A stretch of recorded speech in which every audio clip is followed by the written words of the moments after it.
मैं काम करता तो मुझे थका मारते और कोताही करता तो सजा देते, और एक ये दिन है कि मेरे और खुदा के दरमियान कोई हाकिम नहीं। इसके बाद आपने चंद शेर पढ़े। खत्ताब ने ख्वाहिश नफ्स के तहत नहीं बल्कि कसरत औलाद के लिए मुतअद्दिद शादियां की, इसलिए कि अरब के मुफाखर में एक चीज कसरत औलाद भी थी। आपको याद होगा रसूल अकरम सल्लल्लाहु अलैहि वसल्लम के दादा अब्दुल मुत्तलिब ने क़िल्लत औलाद के सबब जो अपनी कौम में अपने हामियों की कमी महसूस फरमाई तो मन्नत मानी कि अगर उनके यहाँ 10 बेटे हुए और उनके बाजू बन सके तो वो उनमें से एक बेटे को काबे में अल्लाह के नाम पर कुर्बान कर देंगे। और हम ये भी बयान कर चुके हैं कि बनु अदी क़िल्लत तादाद की बिना पर अपनी कमजोरी महसूस करते थे, इसीलिए बनु अब्द शम्स ने उन्हें उनके सफा वाले मकानों से भी निकाल दिया था। इन हालात में अगर खत्ताब कसरत औलाद के जरिए से अपना तहफ़्फ़ुज़ करना चाहते थे तो ये कोई ताज्जुब की बात नहीं। खत्ताब एक ज़हीन शख्स थे जो अपनी कौम में निहायत एहतराम की निगाह से देखे जाते थे। वो शुजा और बहादुर भी थे और मुख्तलिफ मारकों में बनु अदी के जंगी सरदार की हैसियत से जुर्रत व पामर्दी का मुजाहरा कर चुके थे। बनु अदी जंगे फजार में शरीक थे और उनकी क़यादत ज़ैद बिन आम्र बिन नुफैल और उनके भाई और चचा खत्ताब बिन नुफैल के सपुर्द थी। खत्ताब के वालिद नुफैल ने जयदा से शादी की थी और उनके बतन से खत्ताब और अब्दुल नहम पैदा हुए थे। इसके बाद नुफैल मर गए और उनके बेटे अम्र ने उनकी बीवी जयदा से निकाह कर लिया जो उनकी सौतेली माँ थी। ये निकाह अहदे जाहिलियत में राज था और इससे ज़ैद बिन आम्र पैदा हुए। इस तरह वो खत्ताब के भाई भी थे और भतीजे भी। ये दोनों चूंकि हम उम्र थे इसलिए जंगे फज्जार में अपनी कौम की क़यादत उन्हें सौंपी गई। जब ज़ैद बिन आम्र ने बुत परस्ती तर्क की और बुतों का ज़बीहा खाना छोड़ दिया तो अपनी कौम से कहने लगे, क्या अल्लाह आसमान से में इसलिए बरसाता है, ज़मीन से सब्ज़ा इसलिए उगाता है और जानवर इसलिए पैदा करता है कि तुम उन्हें इन चरागाहों में चराओ और गैरुल्लाह के लिए ज़िबा कर दो? खुदा की कसम, अपने सिवा रुए ज़मीन पर मुझे कोई नज़र नहीं आता जो इब्राहिम के दीन पर हो। इसके बाद चंद शेर कहे जिनमें बुत परस्ती छोड़ने की तलकीन थी, जिनका तर्जुमा कुछ यूं है कि मैंने उसकी ज़ात के आगे अपना सर झुका दिया जिसके आगे साफ और मीठा पानी उठाने वाले बादलों ने अपनी गर्दन झुका दी, और मैंने अपनी गर्दन उस ज़ात के आगे झुका दी जिसके आगे भारी चट्टानों को उठाने वाली ज़मीन ने सर खम किया। उसने इस ज़मीन को बिछा दिया और जब देखा कि वो पानी पर ठीक तौर पर उस्तवार हो गई तो उसने इस पर पहाड़ों के लंगर डाल दिए।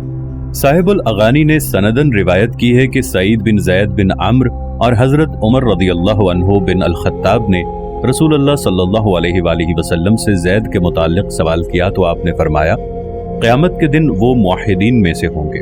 ज़ैद की इन बातों से खत्ताब उनके दुश्मन हो गए और इस दुश्मनी ने इंतहाई शिद्दत इख्तियार कर ली। कुरैश की एक जमात ने ज़ैद बिन आम्र को मक्का से निकाल दिया और मुमानियत कर दी कि अब इधर का रुख न करें। इस मामले में सबसे शदीद और सबसे संगदिलाना रविश खत्ताब की थी। खत्ताब की एक बीवी हंतमा बिन हाशिम बिन अल-मुगीरा बनी मखजूम से थी। ये हजरत खालिद रज़ियल्लाहु अन्हु बिन वलीद की चचाजाद बहन थी और इस एतबार से मुगीरा बिन अब्दुल्ला बिन आम्र बिन मखजूम इन दोनों के दादा थे। मुगीरा मखजूमी का शुमार कुरैश के सरदारों और सूरमाओं में होता था। ये बनी मखजूम की फौज के अमीर थे और इसीलिए इनको साहिबुल आइन्ना का लक़ब हासिल था। कुरैश में उनके मर्तबे का अंदाज़ा इससे हो सकता है कि नबी अकरम सल्लल्लाहु अलैहि वसल्लम के दादा अब्दुल मुत्तलिब को सबसे पहले जिसने ये मशवरा दिया था कि वो अपनी मन्नत पूरी करने के लिए अपने बेटे अब्दुल्ला को ज़िबा न करें, वो यही थे। चुनाचे उन्होंने हज़रत अब्दुल मुत्तलिब से कहा था, खुदा की कसम, आप अब्दुल्ला को ज़िबा न करें। अगर इस सिलसिले में आपको फिदिया अदा करना पड़े तो हम अपना सारा माल देने को तैयार हैं। मुगीरा मखजूमी का यही मकाम था जिसकी बिना पर हंतमा अपनी सौकनों में सबसे मुमताज समझी जाती थी। जब उनके बतन से हजरत उमर रदियल्लाहु अन्हु पैदा हुए तो खत्ताब की खुशी का कोई ठिकाना ही न रहा। उन्होंने बुतों पर बड़ी बड़ी नजरें चढ़ाईं और बनी अदी के मोहताजों को इतना दिल खोल कर खाना खिलाया कि इससे पहले शायद ही किसी ने खिलाया हो।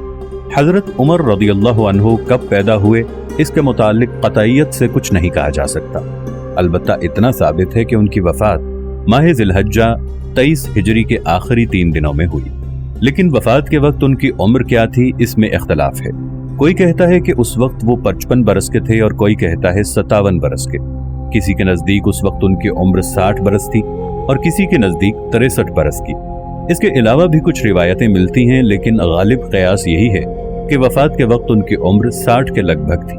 اگر اسے صحیح تسلیم کر لیا جائے تو ہجرت کے وقت ان کی عمر 40 سے کچھ کم بیٹھتی ہے، لیکن یہ قیاس صحت سے اتنا قریب نہیں ہے کہ اسے یقین کا درجہ دیا جا سکے۔ حضرت عمر رضی اللہ عنہ کے بچپن اور جوانی کا دور قریش کے عام آدمیوں کی طرح گزرا، لیکن اس کے بعد انہوں نے پڑھنا لکھنا سیکھ کے اپنے آپ کو ممتاز کر لیا۔ وجہ امتیاز یہ تھی کہ اس زمانے میں پڑھنے لکھنے کا رواج نہ تھا اور قریش میں پڑھے لکھے لوگ محض برائے نام تھے۔ چنانچہ جب رسول اللہ صلی اللہ علیہ وآلہ وسلم مبعوث ہوئے ہیں، صرف 17 قریشی پڑھنا لکھنا جانتے تھے۔ آج ہم یہ کہہ رہے ہیں کہ حضرت عمر رضی اللہ عنہ نے پڑھنا سیکھ کے اپنے ہم چشموں میں امتیاز حاصل کر لیا تھا، لیکن اس زمانے میں عرب پڑھنے لکھنے کو برتری کی علامت نہیں سمجھتے تھے، بلکہ اپنی اولاد کو اس سے روکتے تھے۔ جب حضرت عمر رضی اللہ عنہ جوان ہوئے تو زجنان اور مکہ کے آس پاس اپنے والد کے اونٹ چرانے لگے۔ ہم ابھی وہ روایت بیان کر چکے ہیں جس میں خود حضرت عمر رضی اللہ عنہ نے اپنے والد کے اونٹ چرانے اور ان کی مزاج کی سختی کا ذکر کیا ہے۔ عقد الفرید کے مصنف کی روایت ہے کہ حضرت عمر رضی اللہ عنہ نے ایک دن نابغہ جعدی سے فرمایا، مجھے اپنے وہ اشعار سناؤ جو اللہ کے نزدیک جائز ہیں۔ اس نے چند اشعار سنائے تو آپ نے فرمایا، یہ تم ہی نے کہے ہیں؟ بولا ہاں۔ فرمایا، خطاب کے اونٹ چراتے ہوئے میں نے مدتوں یہ شعر پڑھے۔ جوانان قریش میں اونٹوں کا چرانا ان کی عزت و منزلت کے اعتبار سے مختلف ہوتا تھا۔ جب حضرت عمر رضی اللہ عنہ نے لڑک پن سے جوانی میں قدم رکھا تو قوت و طاقت کے اعتبار سے اپنے تمام ہم عمروں پر فوقیت رکھتے تھے اور کوئی نوجوان قامت و جسامت میں انہیں نہ پہنچتا تھا۔ ایک دفعہ عوف بن مالک نے کچھ لوگوں کو ایک جگہ جمع دیکھا جن میں ایک شخص سب سے بلند تھا، اتنا بلند کہ نگاہیں اس پر رکتی تھیں۔ پوچھا، یہ کون ہے؟ جواب ملا، عمر رضی اللہ عنہ ابن الخطاب۔ رنگ سفید تھا جس پر سرخی غالب تھی، جسم طاقتور اور قدم فراخ تھا جس کی وجہ سے رفتار میں تیزی تھی۔ ناظرین، آگے بڑھنے سے پہلے کامنٹ سیکشن میں ہمیں اپنی آراء سے ضرور آگاہ کیجیے گا کہ آپ کو ہماری یہ سیریز کیسی لگ رہی ہے۔ آئندہ آنے والی اقساط سے باخبر رہنے کے لیے ہمارے چینل کو سبسکرائب کر لیں اور ساتھ موجود بیل آئیکن کو ضرور کلک کر لیں۔ شکریہ۔ ابھی جوانی کا آغاز ہی تھا کہ جسمانی ورزشوں میں مہارت پیدا کر لی، خصوصاً پہلوانی اور شہ سواری میں۔ جب حضرت عمر رضی اللہ عنہ نے اسلام قبول کیا تو ایک شخص کسی چرواہے سے ملا اور کہا، تمہیں معلوم ہے وہ مرد توانا مسلمان ہو گیا؟ چرواہے نے کہا، وہی جو عکاظ کے میلے میں کشتی لڑتا تھا؟ اس شخص نے جواب دیا، ہاں وہی۔ چرواہے نے چلا کر کہا، خدا کی قسم وہ ان میں خیر یا شر کو ضرور وسعت دے گا۔ جسمانی ریاضت کے سلسلے میں حضرت عمر رضی اللہ عنہ کا سب سے محبوب مشغلہ گھوڑے کی سواری تھی، جس سے انہیں زندگی بھر دلچسپی رہی۔ خود ان کے عہد خلافت کی بات ہے، ایک دن گھوڑے پر سوار ہوئے، ایڑ جو لگائی تو گھوڑا ہوا سے باتیں کرنے لگا اور کئی راہگیر اس کی جھپٹ میں آتے آتے رہ گئے۔ لوگوں نے تعجب کیا تو فرمایا، اس میں حیرت کی کیا بات ہے؟ دل میں امنگ اٹھی، میں گھوڑے پر سوار ہوا اور اسے ایڑ لگا دی۔ ان کی جنگی قابلیت مسلمہ ہے جو انہیں اپنے ننہال بنی مخزوم سے ورثے میں ملی تھی۔ چنانچہ حضرت ابو بکر رضی اللہ عنہ نے مرض الموت میں فرمایا تھا، جب میں نے خالد رضی اللہ عنہ بن ولید کو شام بھیجا ہے، اگر عمر رضی اللہ عنہ ابن خطاب کو بھی جیسا میں چاہتا تھا عراق بھیج دیتا تو میرے دونوں بازو خدا کی راہ میں پھیل جاتے۔ جس طرح حضرت عمر رضی اللہ عنہ پہلوانی اور شہ سواری جیسی جسمانی ورزشوں میں مہارت رکھتے تھے، اسی طرح ان کا مذاق شعری بھی نہایت شستہ اور بلند تھا۔ وہ عکاظ اور اس کے علاوہ دوسرے مقامات پر شاعروں کا کلام سنتے، جو شعر پسند آتے انہیں اپنے ذہن میں محفوظ کر لیتے اور مناسب موقعوں پر مزے لے لے کر پڑھتے۔ حتیٰ حضرت حسان بن ثابت اور زبرقان جیسے شعراء سے ان کی اکثر طویل گفتگویں رہتی۔ انساب عرب میں بھی وہ اپنا حریف نہ رکھتے تھے اور یہ فن انہوں نے اپنے والد سے حاصل کیا تھا۔ وہ بڑے بلیغ اور فصیح اللسان تھے، اسی لیے قریش کی سفارت کے فرائض انجام دینے دوسرے قبیلوں میں جاتے تھے اور اسی لیے باہمی جھگڑوں میں ان کے فیصلے بھی اسی طرح تسلیم کیے جاتے تھے جس طرح ان سے پہلے ان کے والد کے فیصلے تسلیم کیے جاتے تھے۔ حضرت عمر رضی اللہ عنہ مکہ کے دوسرے نوجوانوں کی طرح بلکہ ان سے کہیں زیادہ بنت زر کے عاشق تھے۔ انہیں اپنے عنفوان شباب میں حسینان عرب سے بھی بلا کا شغف رہا ہے، یہاں تک کہ ان کے تمام سوانح نگار ان کی بادہ پیمائی اور حسن نوازی پر متفق ہیں۔ یہ دونوں شوق صرف حضرت عمر رضی اللہ عنہ ہی کی ذات تک محدود نہ تھے، بلکہ اس زمانے میں یہ قریش کا عام مذاق تھا۔ چنانچہ مکے والے नबीज़ पर जान देते थे और इसके नशे में उन्हें दोनों जहां की नेमतें मिल जाती थी। अपनी ख्वाहिश नफ्स वो लौंडियों से पूरी करते थे और अपने जज्बात इश्क व शैफ्तगी की राहत का सामान दूसरी औरतों से बहम पहुंचाते थे। जाहिलियत के अशार इन शगफ की तर्जुमानी करते और इन दिलबाख्तगाने शाहिद व शराब के समंद शौक के लिए ताजियाना साबित होते थे। ज़ुहूर इस्लाम के बाद भी उमर बिन अबी रबिया और इसी तरह के दूसरे शायरों का कलाम मक्के की इन रंगीन मिजाज औरतों के लिए आग पर तेल का हुक्म रखता था, जिन्हें नफसानी ख्वाहिशें अपनी माओं और खालाओं से विरसे में मिली थी। वो नफसानी ख्वाहिशें जिन्हें इस्लाम ने गुनाह करार दिया था, लेकिन जो इस्लाम से पहले गुनाह न थी। जब हजरत उमर रज़ियल्लाहु अन्हु की जवानी अपनी तमाम रंगीनियों के साथ रुखसत हो गई तो उनके दिल में निकाह की ख्वाहिश ने अंगड़ाई ली। कसरत औलाद के लिए ताद्दुद अज़वाज का शौक उनके असलाफ की वरासत थी। चुनाचे उन्होंने भी अपनी जिंदगी में 9 औरतों से शादी की, जिनसे 12 बच्चे पैदा हुए, 8 लड़के और 4 लड़कियां। ज़ैनब बिनते मज़ऊन से अब्दुर्रहमान रज़ियल्लाहु अन्हु और हफ्सा रज़ियल्लाहु अन्हा, उम्मे कुलसूम बिनते अली रज़ियल्लाहु अन्हु इब्ने अबी तालिब से ज़ैद अकबर और रुक़ैया रज़ियल्लाहु अन्हुम, उम्मे कुलसूम बिनते जरूल बिन मालिक से ज़ैद असगर और उबैदुल्लाह। इस्लाम ने हजरत उमर रज़ियल्लाहु अन्हु को उम्मे कुलसूम बिनते जरूल से जुदा कर दिया था। जमीला बिनते साबित बिन अबी अल-फलाह से आसिमा, ये वही जमीला हैं जिन्हें आसिया कहते थे, लेकिन रसूल अकरम सल्लल्लाहु अलैहि वसल्लम ने उनका नाम तब्दील फरमा दिया और कहा, तुम आसिया नहीं बल्कि जमीला हो। उम्मे हकीम बिनते हारिस बिन हशाम बिन अल-मुगीरा से फातिमा आतिका, बिनते ज़ैद बिन आमर से अयाज लहतिया, ये उम्मे वलद थी। अब्दुर्रहमान अल-औसत और नकीहा, ये भी उम्मे वलद थी से ज़ैद असगर। इसी तरह अब्दुर्रहमान अल-असगर भी एक उम्मे वलद के बदन से थे, जिनके नाम में मौर्रिखीन का इख्तलाफ है। इनमें 4 औरतों से हजरत उमर रज़ियल्लाहु अन्हु ने मक्के में शादी की थी और 5 औरतों से हिजरत के बाद मदीना में, लेकिन ये सब उनके घर में एक जगह कभी जमा नहीं हुई। उम्मे कुलसूम बिनते जरूल ने चूंकि कबूल इस्लाम से इनकार कर दिया, इसलिए वो हजरत उमर रज़ियल्लाहु अन्हु से जुदा हो गईं और उम्मे हकीम बिनते हारिस बिन हशाम और जमीला, जिनके बतन से आसिम पैदा हुए थे, उन दोनों को उन्होंने तलाक दे दी। अगर हजरत उमर रज़ियल्लाहु अन्हु की उम्र वफा करती तो शायद वो और निकाह करते। चुनाचे जब वो अमीरुल मोमिनीन थे तो हजरत अबू बकर रज़ियल्लाहु अन्हु की सगीर सिन साहिबजादी उम्मे कुलसूम को उनकी बड़ी बहन उम्मुल मोमिनीन हजरत आयशा सिद्दीक़ा रज़ियल्लाहु अन्हा की मारफत क़याम दिया, लेकिन उम्मे कुलसूम ने यह कहकर इनकार कर दिया कि वो बहुत तंगी तुर्शी से गुजारा करते हैं और औरतों के लिए सख्त हैं। इसी तरह हजरत उमर रज़ियल्लाहु अन्हु ने उम्मे अब्बान बिनते उतबा बिन रबिया से निकाह करना चाहा और उन्होंने भी ये कह के प्याम कबूल नहीं किया कि उनका दरवाज़ा बंद रहता है और वो लुत्फ़ व मेहरबानी से पेश नहीं आते। तेवरी चढ़ाए घर में आते हैं और तेवरी चढ़ाए घर से जाते हैं। उम्मे कुलसूम बिनते अबी बकर रज़ियल्लाहु अन्हु ने उनकी सख्ती और दुरुस्ती और उम्मे अब्बान ने उनकी तंगी और तुर्श रवि के मुतालिक जो कुछ कहा वो दुरुस्त है। ये बातें जवानी में उनकी तबीयत का एक जुज़्व हो गई थी और सारी जिंदगी उनके साथ रही। जब मुसलमानों की अमारत उन्हें सौंपी गई, उनकी सबसे पहली दुआ ये थी, या अल्लाह मैं सख्त हूँ मुझे नरम कर, या अल्लाह मैं कमज़ोर हूँ मुझे ताकत दे, या अल्लाह मैं बखील हूँ मुझे सखी बना। सख्ती उन्हें अपने वालिद से मिली थी कि वो लड़कपन में उनके साथ बेरहमी से पेश आते थे और बाद को उनकी जिस्मानी ताकत इस सख्ती के क़याम बक़ा में एआनतकार हुई। बुख्ल उनमें इसलिए था कि ना वो खुद दौलतमंद थे ना उनके वालिद। उनकी ज़िंदगी मालो दौलत के लिहाज से हमेशा औसत दर्जे की रही। हालांकि बहुत से मक्का वालों की तरह वो भी तिजारत करते थे।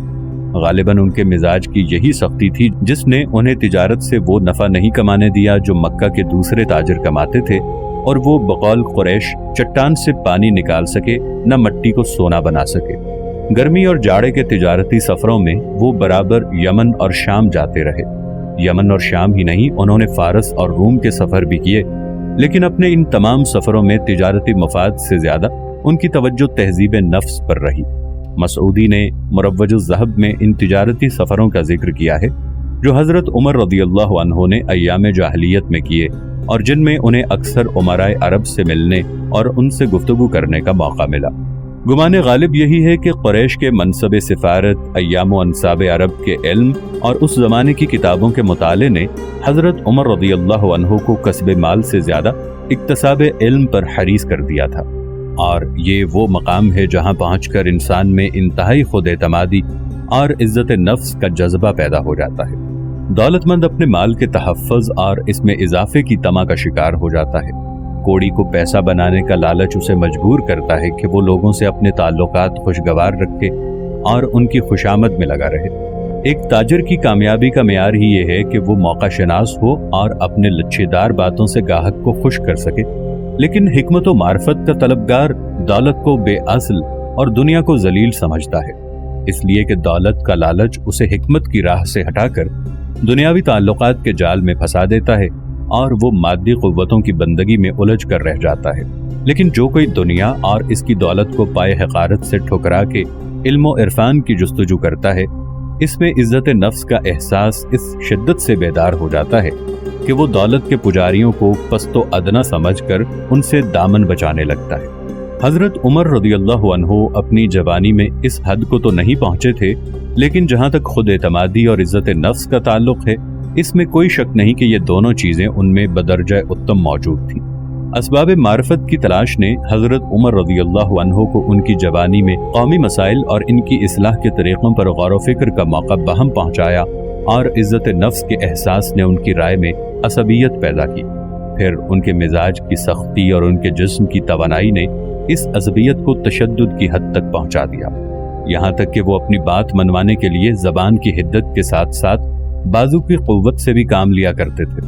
फिर भी दूसरे की बात वो बड़े गौर से सुनते थे और उसके हर पहलू पर तफसीली नजर डालते थे, ताकि उसे रद्द करें तो कतई दलील से और खत्म करें तो पूरी कुव्वत से। मक्का और जजीरा नुमाए अरब के दूसरे शहरों में इक्तसादी और इज्तमाई मसाइल वजह इख्तलाफ न थे। इस सिलसिले में लोगों ने चंद नजरियात पर इत्तफाक कर लिया था जो उनमें नस्लन बाद नस्ल चले आ रहे थे। वो अपनी जिंदगी में इन नजरियात पर कायम थे और अपने बाहमी ताल्लुकात में इनसे मुतमईन। अलबत्ता मजहब और इबादात में उनका इख्तलाफ था, जिसकी वजह यह थी कि यहूदी और ईसाई जो उनके साथ रहते थे बुत परस्ती के मुखालिफ थे और इसे एक ऐसा फेल समझते थे जिसे तस्लीम करना अक्ल की तौहीन है। फिर उन्होंने गर्मियों के तिजारती सफर में रोम के उन यहूदियों और ईसाइयों को भी देखा था जो बाएतबार तहजीब उनसे ज्यादा तरक्की याफ्ता थे और इस तरक्की को अपने अपने मजहब का फैजान करार देते थे। मजीद बरा आज की तरह उस जमाने में भी मसीहियत के प्रचारक अपने मजहब की तबलीग बड़े जोश व खरोश से करते थे। इस बिना पर अरब के चंद अक्लमंद बुजुर्गों ने बुत परस्ती से इनकार कर दिया था। तो क्या हजरत उमर रज़ियल्लाहु अन्हु भी, जो पढ़े लिखे इंसान थे, बंदगाने फिक्र नजर के इस गिरोह में शामिल थे? नहीं, बल्कि वो उन लोगों के शदीद तरीन दुश्मन थे। उनकी राय में इस गिरोह का अपना कौमी मजहब से फिर जाना गोया अरबी इत्तेहाद के एक सुतून का गिर जाना था। इसीलिए वो इन मुआहिदीन से बरसरे पैकार रहते थे और उन्हें इस तरह खत्म कर देना चाहते थे कि उनका नामो निशान तक बाकी न रहे। शायद उनके इस तासुब में बुत परस्ती से ज्यादा कौम परस्ती को दखल था और वो अपने इस कौमी निज़ाम को किसी उन्वान खतरे में ना देख सकते थे जो दूसरी कौमों के मुकाबले में उन्हें क़ुव्वत पहुंचाता और उनके वजूद की हिफाजत करता था। और ये वाक़या है कि कदीम तरीन ज़माने से इंसान अपनी ज़िंदगी के दो बुनियादी उसूलों की कशमकश में मुब्तला है और ये कशमकश उसे आज भी पीछे डाल रही है। कभी इनमें से पहला उसूल गालिब आ जाता है, कभी दूसरा। ये उसूल हैं हुर्रियत और नज़्म। हुर्रियत फ़र्द और नज़्म जमात। जमात की ज़िंदगी नज़्म के बगैर कुछ नहीं और फ़र्द की ज़िंदगी हुर्रियत के बगैर बेमानी है। बस अगर हुर्रियत फ़र्द और नज़्म जमात का तसादुम हो जाए तो हमें इनमें से किसका साथ देना चाहिए? लाजिमन नज़्म जमात का, इसलिए कि फ़र्द की आज़ादी जमात के नज़्म से वाबस्ता है। अगर जमात का नज़्म बातिल हो जाए तो फ़र्द की आज़ादी आप से आप बातिल हो जाएगी। लेकिन क्या हुर्रियत फ़र्द के लिए ऐसी हुदूद मुकर्रर नहीं है जो इसे नज़्म जमात से ना टकराने दें? और इसी तरह क्या नज़्म जमात की ऐसी हुदूद मुतय्यन नहीं है जो इसे हुर्रियत फ़र्द से मुतसादिम ना होने दें? नहीं, ये हुदूद हैं और हमेशा की तरह आज भी नुक्ता इख्तलाफ बनी हुई है। हर कौम की इक़्तिसादी, इज्तमाई और सियासी ज़िंदगी में फ़र्द की आज़ादी और जमात का नज़्म अपनी अलग अलग हदें रखते हैं और इन्हीं हदों का इख्तलाफ है जो कभी इस कौम को दाखिली शोरिशों में मुब्तला कर देता है और कभी इसके और दूसरी कौमों के बाहमी ताल्लुकात को जंगो पैकार के जहन्नम में झोंक देता है। बल्कि बहुत सी जंगें जो हवस इक़्तिदार के मातहत शुरू हो जाती हैं